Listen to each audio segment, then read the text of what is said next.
Ayan, ready na yung TV stand. Ha? Nandyan na. Nandito na yung aming TV delivery.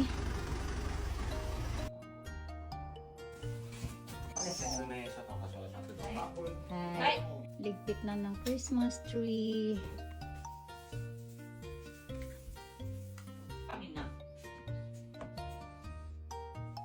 Sabay-sabay pagkatapos ng TV, yung kitchen cabinet naman.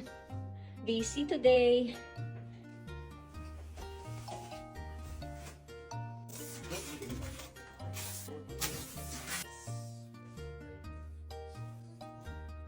Hi guys! Joy morning! Today is Sunday, January 11. So last night, nag-upload ako guys ng vlog na tinanggal namin yung mga gamit dito sa kitchen kasi nga today yung installation ng kitchen. So natapos na.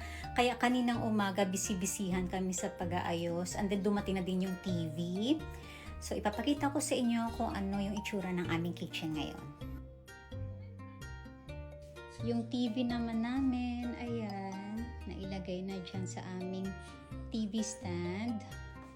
Ayan si Ken BC. And ngayon guys, paalis naman ako papuntang home center kasi bibili ako ng kitchen panel para ilalagay sa wall na to.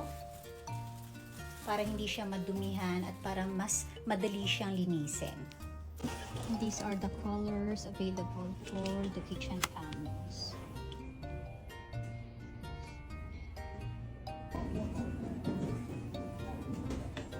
Ang ganda dito sa home center na to, ang laki. Kompleto talaga.